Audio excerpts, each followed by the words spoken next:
At one point, I started working on a book and got about thinking it was all going to be, this is the Joe O'Loughlin series, thinking that this is the way that he and his estranged wife are going to finally get back together, would be she desperately needed his help because someone very close to her had died and he was the only person who could come in and help solve this crime. And the interesting thing about it was my friend was a teacher. He was eventually released. It doesn't mean he's innocent, it means he's not guilty, right? So the conviction was overturned and he was released.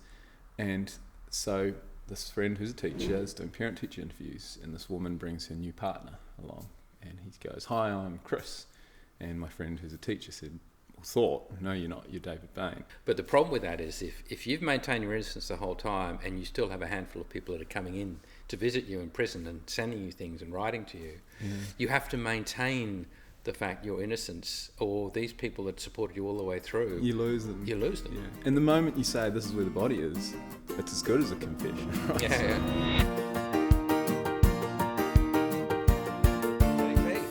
We see each other again.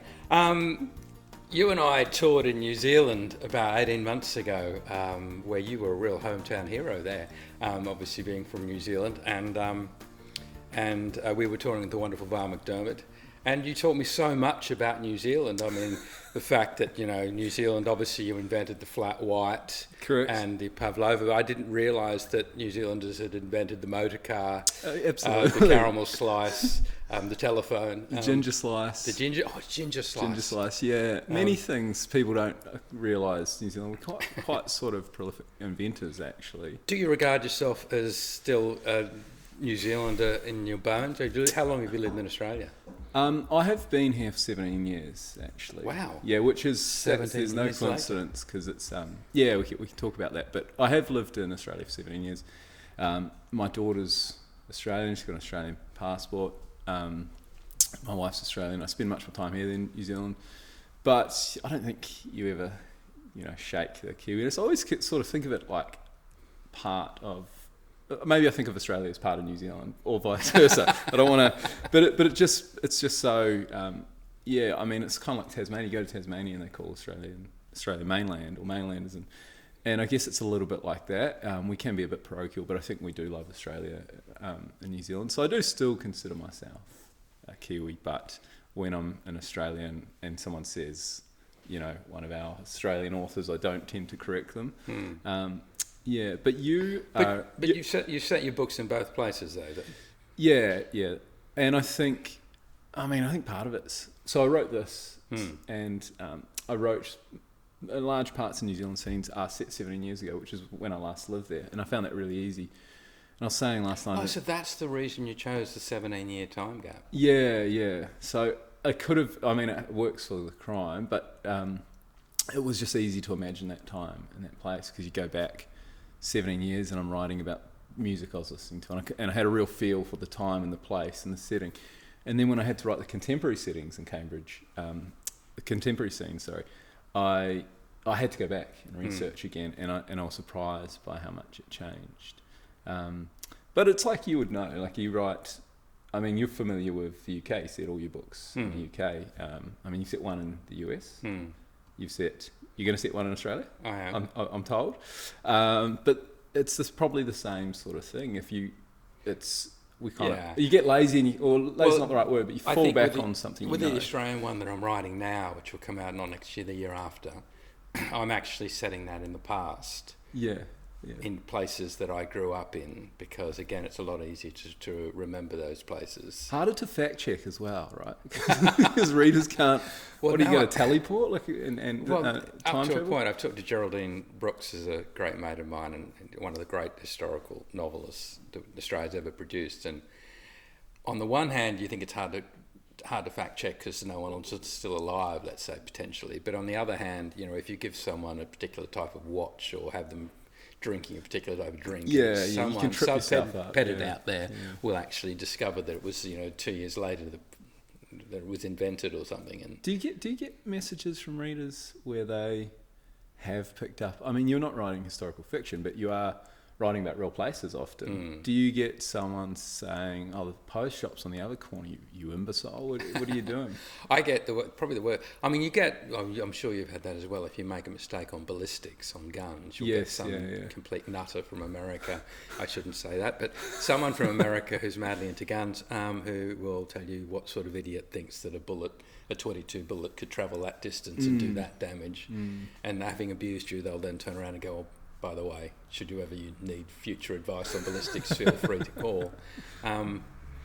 Yeah, I don't know. I mean, you obviously do. Although I love it in Stormchild, it's the fourth in a series. But in the first book, one of the main narrators, B.B. Cormack, one of the main narrators has gets a dog from a rescue dog, and the dog changes from being a golden lab to a black lab between book 1 and 2. And I could have corrected that, because I didn't realise at the time, obviously, but I've left it in there to see how many readers pick up on the fact that the dog changes colour. It's a good it's like a test, a loyalty test or something, you know, like if you read my work closely enough, you'll recognise. It's funny because I do this thing where I put Easter eggs in lots of my stuff, and I was talking to someone again at this event last night where someone said to me, they were like, "How do you keep track of them all?" And I said, I really don't. And I know one day someone's going to be like, "Well, isn't this character over here?" Or figure it out for me. And she volunteered to build me a spreadsheet.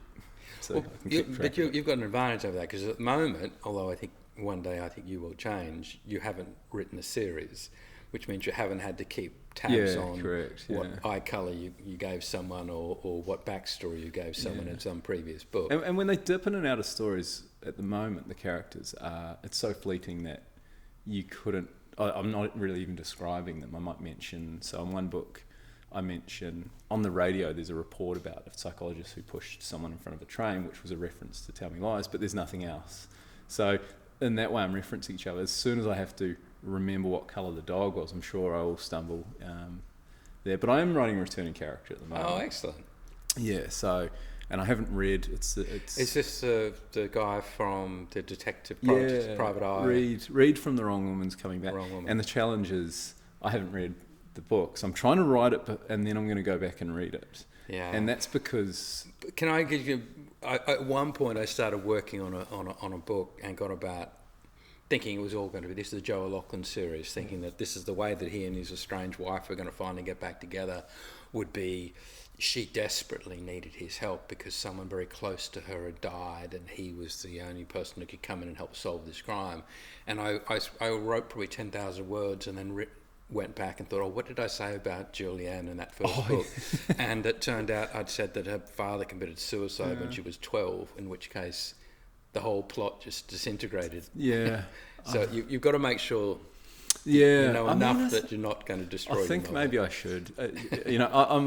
I say that I'm sort of 60,000 words in, so it's probably a bit late. But I want to talk about this though. 17 years later, which I absolutely adored. You are a master of the twist, and I told you when I think I posted on social media when I was reading this, because we were messaging back and forth, and I kept saying, "I think I've got it. I think I've guessed it," and they were good ideas. I was like, "Oh, I wish I'd done that." Yeah, I think I've got it. I think I've picked it, but it was like, no, that wasn't it. And then every time I thought I'd picked it, no, that wasn't it either. But what fascinated me, this is all about a man's. Well, you don't know whether he's been wrongly convicted or not. When you're first introduced to Bill, he was a chef for a very wealthy English family living in New Zealand, who get murdered, and he gets convicted of the crime, and he's been in prison for 17 years. But that idea of the potential wrongful conviction, where did that come from? Yeah, I mean, I was thinking a lot about wrongful convictions in New Zealand, and really, and I'll give you a really short story, but I had a friend who was a teacher, and there was a famous case in New Zealand. David Bain murdered his family. Was convicted of murdering his family. He's a really memorable guy, like you'd see him and recognise him in the street. Had quite large ears and quite thin, and used to wear these Bill Cosby sweaters on trial, and so, and one of the facts in his case was actually how the distance he had to travel in a certain amount of time. He was out on his paper. To have committed the crime. Which is something which happens. It's an issue. And the interesting thing about it was my friend was a teacher. He was he was eventually released. It doesn't mean he's innocent. It means he's not guilty, right? So the conviction was overturned, and he was released. And so this friend who's a teacher is doing parent-teacher interviews, and this woman brings her new partner along, and he goes, "Hi, I'm Chris." And my friend who's a teacher said, "No, you're not. You're David Bain." And so originally the idea for that kind of potential wrongful conviction was, what would life be like if you had to go out back into the world? And so most of the country in New Zealand, I would say, still at least have suspicions about whether he did or not. Many probably, I'd say at least half the population think he did. So it's not like it's an interesting sort of area. The similarity in terms of, I remember I covered the very first inquest in the Azaria Chamberlain case. When Lindy Chamberlain was convicted of that crime, the vast majority, if you'd surveyed Australians, it would have said that she was guilty. And a lot of it stemmed from, even before the evidence, over the fact that when they were searching for Azaria's body, or Azaria, she'd never cried, she never broke down, she never sobbed, and there was this feeling amongst the general population that she was so cold. Yeah, it's like an inadequate grief response. Yes, exactly. Right? And it's funny, I never had it, because I suppose as a journalist, I'd done a lot of death knocks as a journalist, where you have to go and interview, the grieving relatives, and I'd seen the full spectrum of grief, in terms of some people that act as though invite you in, and you wonder, have they actually been told the news? Because they're just nothing. Yeah, I've seen it as well. I've seen it as well. Yeah, and so that's quite interested me. That so even with with the real life case, the David Bain case, to this day, you think there's still a large percentage in New Zealand. Absolutely, yeah. It's one of those cases where he wasn't acquitted on DNA evidence. It's whereas Lindy Crichton Chamberlain was exonerated on proper forensics. So if in a retrial, so it's just one of those things where there was reasonable doubt, it turned out, but he may have still done it. Tell us about, that's obviously another modern day example, which I know you've alluded to in a wonderful article you wrote about this idea of wrongful convictions, or public perceptions influencing, with Amanda Knox. Yes, correct. I mean, obviously tell us again, just remind people. Yeah, so Amanda Knox for 10 minutes was the most famous college student in the world. A lot longer than 10 minutes probably, but for the wrong reasons, she was convicted of murder in Italy. And the interesting thing about this case... And that was like she was living, it was her flatmate that died. Yeah, flatmate was murdered whilst she was out, and the crazy thing, they got the guy, Rudiger Day is his name, he actually committed the murder. So they actually got the guy, he confessed, DNA everywhere, it was just a slam dunk case. But they had already arrested her, and they were convinced that she was somehow involved because she was this good-looking American woman, and it was that thing, inadequate grief response, when immediately after, in the aftermath of it, she was being comforted by this guy she was seeing and was kissing him and wasn't crying. And there was no physical evidence. They had to form this insane something also narrative. About her doing yoga or something. Yeah, she was doing yoga. So when waiting to be interviewed, and she was doing yoga. Yeah, to calm herself down, she was doing these yoga poses. People have done much more insane things, and given recent exposure to trauma and all the stuff you're going through. And there's all sorts of things about the translator was actually a detective, and it's just such duplicitous and unethical interview tactics that were used on her. And so anyway, she went to jail for it. But it's one of those famous cases, and I reached out to her because I was fascinated by a case, and it did form large parts of my research for this. And she was actually really nice and directed me some great resources. What did she say about that idea of the fact that her grief response, or people perceived that grief response was something slightly off, and therefore... Yeah, I've heard her talk a lot about this, about all the kind of dominoes that fell, and one of them being that grief response. And she explains that people thought she saw the bodies and things, but she actually didn't. She didn't know when all these photos were taken of her sort of standing around and stuff, she actually wasn't even certain what had happened in that room. And of course she hadn't been in the room because they couldn't find any evidence of her being in the room. So it's this crazy thing where all of the stuff where people she just saw this woman who's been stabbed and raped and there's blood everywhere and stuff, and she's standing there kissing her boyfriend and stuff. She really didn't know what was going on when this was happening. And she talks a lot about the media and the pressure. And if you watch, you can watch, I think there's a documentary on Netflix, you discover really quickly that the prosecutor is actually just insane. Like he's just insane. Yeah, they took against us so early. Yeah. Well, in 17 years, Bill, the guy that's convicted in that, I mean, he does it. He's his own worst enemy at times, though. Yeah, it seems to be.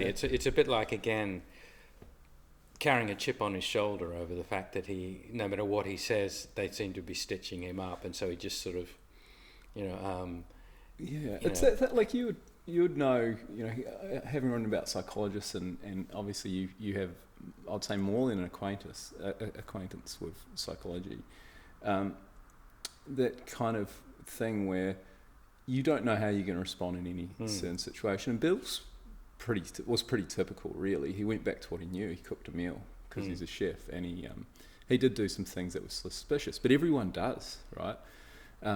So yeah, he didn't help himself, but it's just it's not so much that, it was more later on, where he just sort of he just almost said, I'm never going to get out of here. No one's going to, people aren't going to believe me. So he just stopped pleading his innocence in a sense, and he just closed down. Well, it's that thing, and this happens all the time. There's actually a recent case I've been reading about where it's this kind of paradox where if you acknowledge your guilt, you be released. You're eligible for parole. Oh, that's what normally happens with parole. Yeah. They'll only give you parole if you acknowledge that you actually committed the crime, and if you keep maintaining your innocence, then they... Which is the David Bain thing. Like, you go back out into the world, and if you acknowledge your guilt, then that last 10% of people who might still believe you no longer believe you. So he holds out for that. But it's... Well, this is what comes down to it. We've got new laws in this country over things like... Chris Dawson, the guy that's been convicted of murdering his teacher's pet case, they've changed the law now that if you fail to reveal where the body is, then you will get life. There will be no parole. Yeah. But to try to force or encourage people to... But the problem with that is if you've maintained your innocence the whole time and you still have a handful of people that are coming in to visit you in prison and sending you things and writing to you, you have to maintain... the fact your innocence, or these people that supported you all the way through, you lose them. Yeah. And the moment you say this is where the body is, it's as good as a confession, right? But it's funny, just talking about psychology and going back to psychologists, you've written 2 psychologists now. Can you tell us a little bit about your research and how you became kind of interested in psychology? I mean, with me, it's a ghostwriter. I ghostwrote for a whole lot of people before I became a novelist, and one of them was a brilliant psychologist called Paul Britton, who the TV series Cracker was based upon many years ago. So, I mean, a lot of my stories have been based on cases that Paul covered, and I mean, Storm Child's very political. Again, a bit like 17 Years Later, but that's more on the small boat tragedies in the North Sea, and trying to sort of pick hot button issues. You're fascinated by wrongful convictions. I was fascinated by that debate that people are having over how empathetic you should be and how many people you should welcome, or at what point is too many. Mate, always a pleasure. Yes, talking to you. I'm sure we'll do it again many times over the years. We could go all day, I think. All right, mate. Congratulations on 17 years. It's a cracking read. And likewise, and I'm really looking forward to the Australian novel now. You've whet my appetite for a good Australian novel. I'm nervous about that one. I'm more nervous about the Australian novel than anything I've ever written. I'm sure it'll be great.